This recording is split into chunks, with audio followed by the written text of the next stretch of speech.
belle journée. Dis avec moi, quelle belle journée. Wow. Merci Seigneur. Point d'autre nom que le nom de Jésus. Alors ce matin, le titre, je vais essayer d'aller très vite. Vraiment très vite. La pensée pour moi te concernant ce matin, ou en vérité la pensée du Seigneur qui te concerne ce matin, c'est comment garder l'amour de Dieu dans ton cœur. Je n'ai pas entendu toi même. Comment préserver, garder, protéger l'amour de Dieu dans ton cœur. Et faire en sorte que quand on te voit, on dise, ça c'est un amoureux de Dieu. C'est un passionné de Dieu. Qui veut entendre ça? Ah, si tu veux entendre ça, acclame le nom de Jésus. Tu vois ce qui s'est passé ce matin? C'est l'expression de l'amour de Dieu. Mais tu vois, il y a quand même au milieu de nous, et c'est le cas de ton pasteur, moi, que Dieu me guérisse ou pas, j'ai appris à l'aimer. Que tout aille bien ou mal, j'ai appris à le contempler, à le célébrer, à le chérir et le bénir. Parce que tu vois, la Bible dit que toi et moi, on a été fait à l'image et à la ressemblance de Dieu. L'image de Dieu, c'est la nature de Dieu. C'est être comme Dieu. C'est le être. La ressemblance de Dieu est plutôt dans le faire. Malheureusement, plusieurs d'entre nous, nous ressemblons à Dieu, mais nous ne sommes pas son image. Nous lui ressemblons, mais nous n'avons pas son image. Et c'est une tragédie. Voilà pourquoi je veux te parler d'agapé. L'amour de Dieu dans ton cœur. Tu avais moi dit je suis avec toi. Alors, ta véritable histoire a débuté dans un jardin, appelé le jardin d'Éden. Tu n'étais pas encore manifesté sur la terre, mais tu existais en une personne qui s'appelait Adam.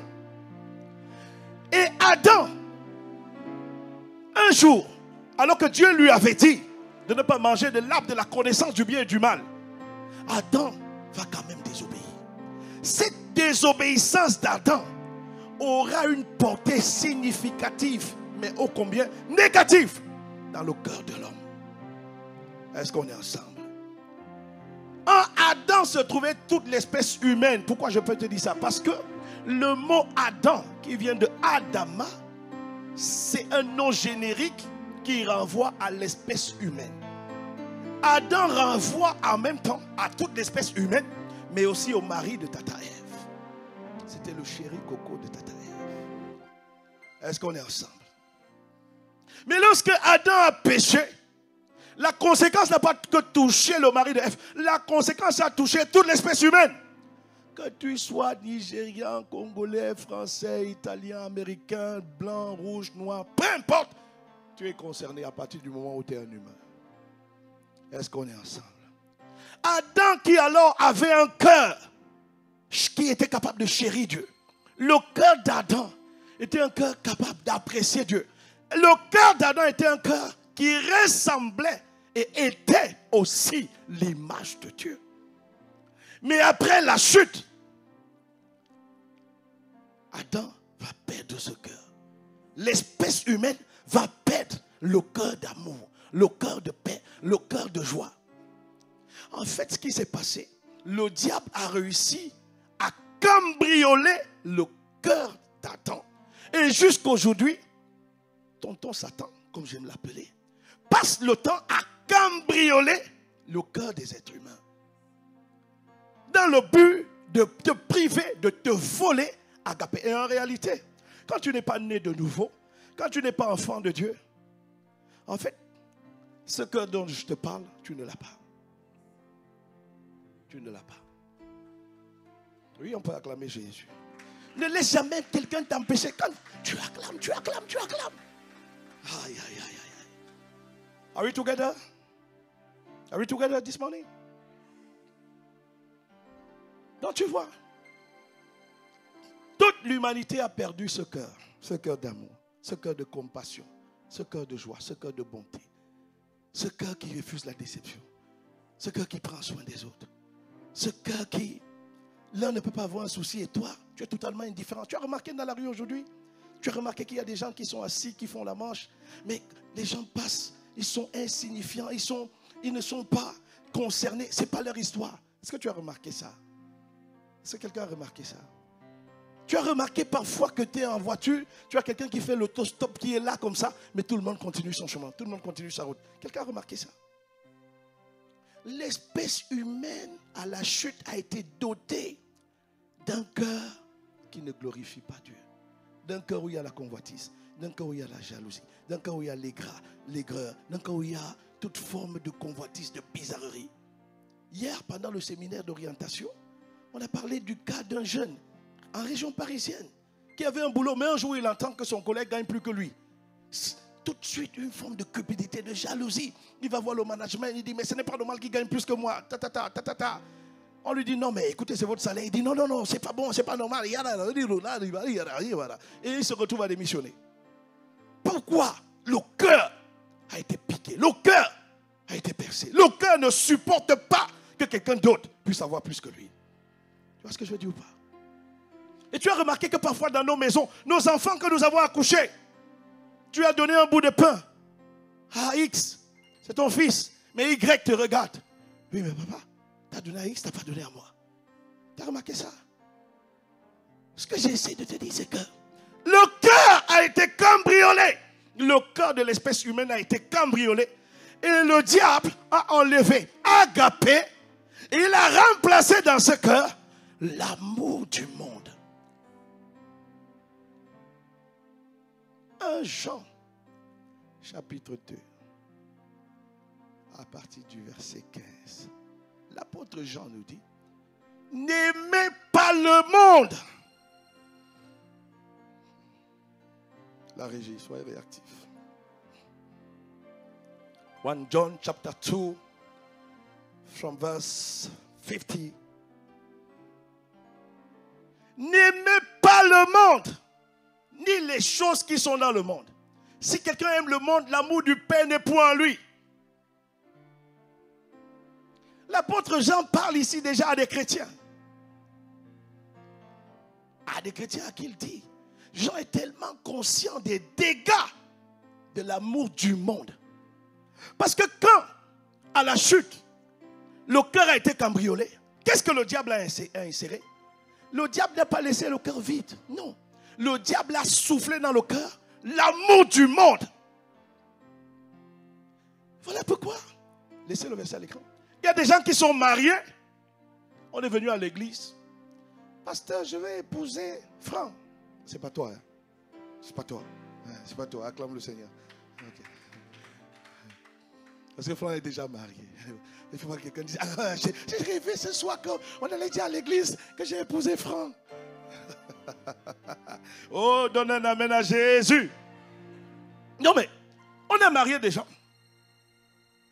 Et le mec, ma chérie, de même que le sang de Jésus a été versé pour nous. Ça c'est la voix du marié. De même je verserai ma vie pour toi. De même que les mains de Jésus ont été percées à la croix, je laisserai percer mes mains parce que je t'aime. Est-ce que quelqu'un me suit? Quelques années plus tard, monsieur le marié est allé voir ailleurs. Je connais un couple qui se sont mariés. Et le mec, il a pleuré le jour de son mariage. Ma chérie, je ne sais pas si je pourrais te faire du mal un jour. Tu es l'espoir que j'ai tant espéré qui a été manifesté. Tu es venu mettre fin à l'espérance de mes jours parce que tu es devenu la manifestation de mes espérances, de mes espoirs. En pleurant avec les morts. Et tout le monde était dans la salle. Oh, quel beau mariage. Oh. 2 ans. 2 ans plus tard. 2 ans plus tard. Le monsieur allait voir ailleurs. Le monsieur allait voir ailleurs. C'est pour ça qu'aujourd'hui, quand je marie les gens, vos histoires que vous parlez là, je ne me fie pas de ça. J'ai arrêté de me fier de ça. Allez tromper d'autres personnes. Pas moi. Frère, le diable a remplacé, même dans la vie des chrétiens, quelqu'un qui a donné sa vie à Jésus. Normalement, quand tu donnes ta vie à Jésus, tu reçois un cœur nouveau.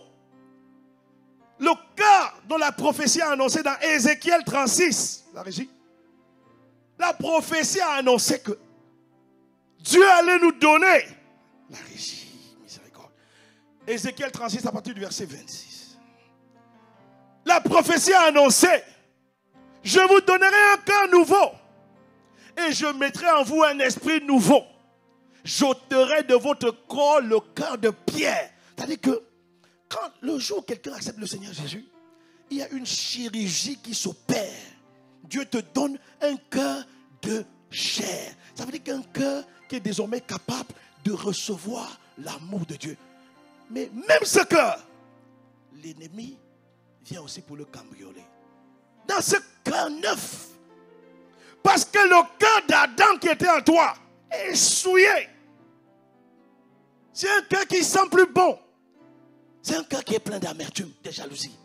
Oui, mais mon mamie, moi. C'est un cœur qui est toujours en train de protester. C'est un cœur qui fait de toi le leader des GJ. Tu ne sais pas ce que c'est que les GJ. Rappelle-toi ceux qui portent des gilets. Est-ce qu'on est ensemble? Est-ce qu'on est ensemble? Si on est ensemble, acclame le nom de Jésus. Dieu nous a promis ce cœur-là. Mais même ce cœur, alors que la Bible dit que les apôtres établis sur l'église, les gens ont commencé à manifester. Oui, mais Pierre, toi tu donnes plus aux gens de ta tribu, comme toi tu viens de Juda. Tu donnes plus aux gens de Juda. Ça a commencé, la bataille a commencé dans l'église. Pourtant, ils ont le cœur de chair. Et ce cœur de chair est fait pour recevoir un contenu qu'on appelle l'amour de Dieu, agapé. Mais même là, le diable se bat de toutes ses forces pour faire en sorte que le cœur que tu as reçu à ta nouvelle naissance, que le diable se bat de toutes ses forces pour cambrioler ce cœur et déposer en toi l'amour du monde. Voilà pourquoi dans 1 Jean 2,15, Dieu te dit, n'aime pas l'amour du monde. Et le titre de mon message, comment garder l'amour de Dieu? Pour garder l'amour de Dieu, toi qui as reçu un cœur nouveau, parce que la prophétie s'est accomplie. Et quand ce cœur nouveau est venu, il est venu avec un esprit nouveau. L'esprit de Dieu, le Saint-Esprit, l'esprit de Jésus. Sous-entendu, l'amour de Dieu, c'est venu. Mais ton Satan est toujours là. Il veut faire de toi, il veut faire de ce cœur un cœur dans lequel on va retrouver l'amour du monde. Il veut cambrioler ce cœur. Et comment il fait? Il veut t'amener, il veut utiliser tes 5 sens pour faire en sorte qu'il entre dans ta vie, il le vole, il cambriole le cœur de chair. Il vide agapé dans ton cœur pour mettre la convoitise des choses. Voilà pourquoi Jean nous dit, n'aimez pas les choses du monde. Et c'est quoi le monde? Le monde, c'est un système de pensée. C'est la manière avec laquelle tu élabores, tu prends les décisions, tu conçois tes actions et tes réactions. On m'a raconté l'histoire d'une dame qui travaillait dans un hôtel. Et elle s'est comportée mal. Elle a été mise sous discipline. Et la discipline n'a pas eu d'effet. On a décidé de la licencier. Elle est allée dans le bureau de son directeur, agresser le directeur. Et qu'est-ce qui peut faire ça? C'est la colère. Le cœur a été cambriolé. Est-ce qu'on est ensemble? Eh bien, aimé, je vous dis, l'ennemi cherche à vider ton cœur d'agapé. Il utilise différentes astuces. Voilà pourquoi, si tu veux garder l'amour de Dieu, tu vas apprendre à ne pas aimer les choses du monde. Le monde, c'est quoi? Dieu dit, pardonne. Le monde te dira, oui. Regarde comment on t'a parlé. Regarde la manière avec laquelle on t'a traité.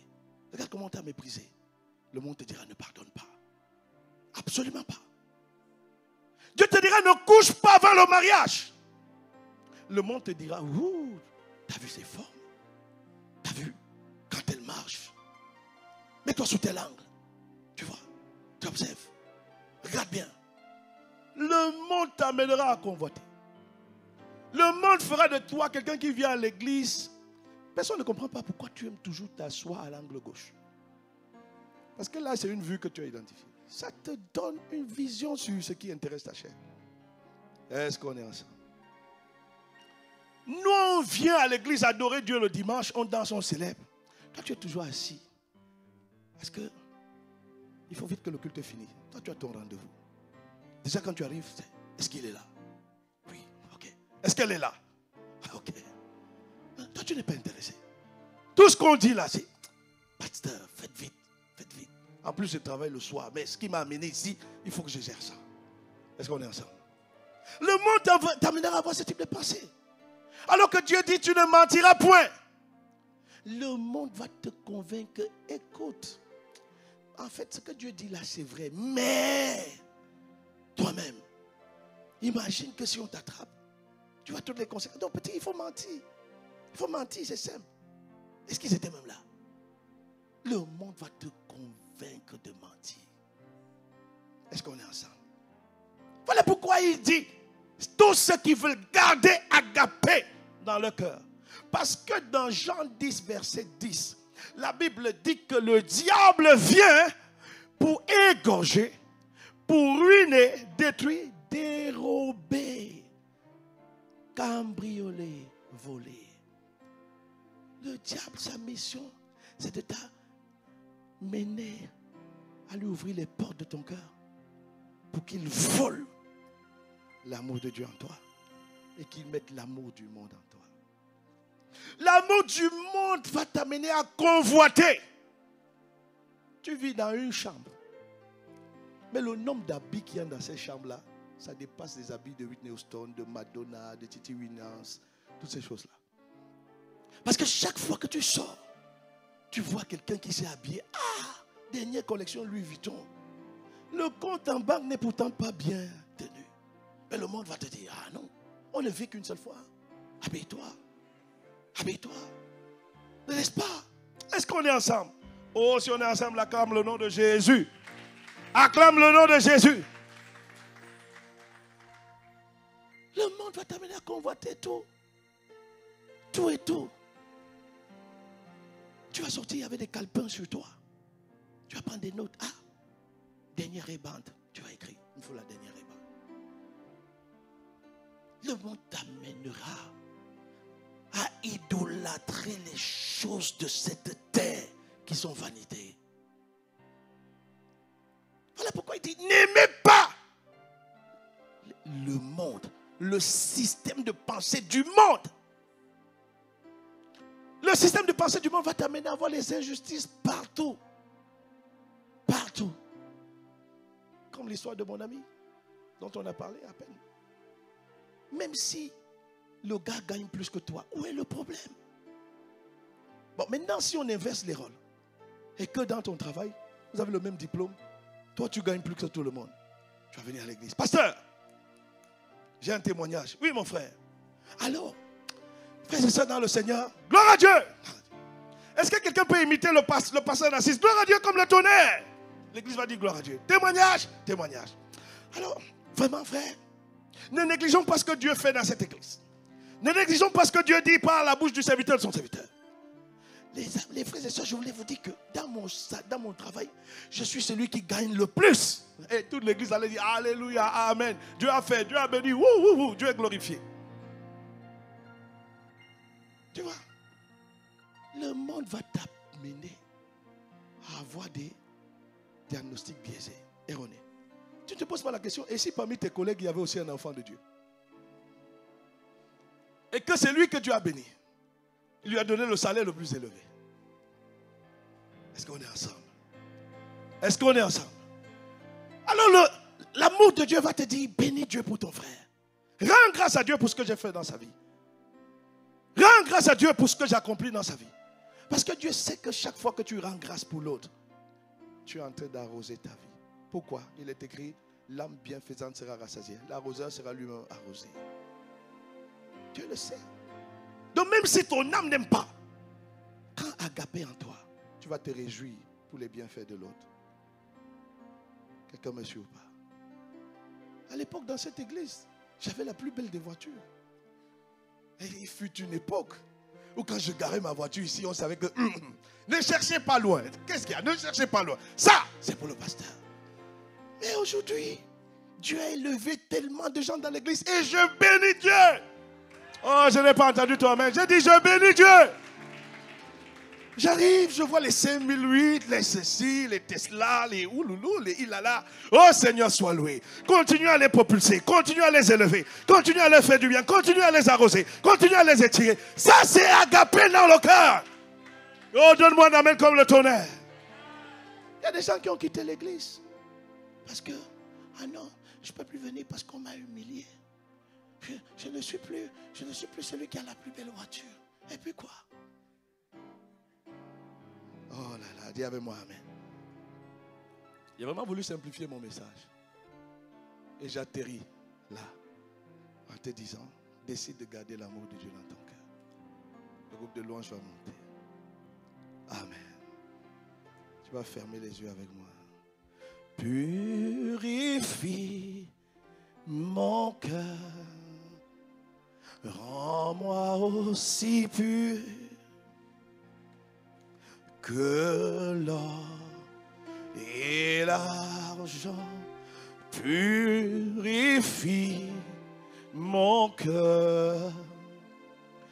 Rends-moi aussi pur que l'or.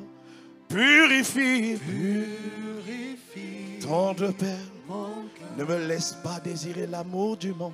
Rends-moi aussi plus que agapé, que l'or et la purifie. Bien-aimé, c'est une prière. Dis à Dieu, je veux aimer ton amour. L'amour de Dieu, c'est ce que je veux aimer. Avec le cœur que tu m'as donné, je veux aimer ta parole, aimer tes commandements, aimer tes desseins. Purifie, purifie-moi, purifie mes pensées, purifie mon âme, autant de Père. Si pathos était là, purifie, je t'en supplie, ne me laisse pas dans l'amour du monde, ne me laisse pas dans la convoitise tant de Père. Bien-aimé, est-ce que tu es en train de prier? Prends la position que tu veux, mais dis à Dieu que tu veux un cœur pur, un cœur qui a agapé, un cœur qui marche dans l'amour de Dieu, un cœur qui repousse l'amour du monde, la pathos, un cœur qui refuse la jalousie, les creux, les critiques, les murmures, mais un cœur qui bénit Dieu pour l'évolution des autres, pour l'éclosion des autres. Libro sekatapa.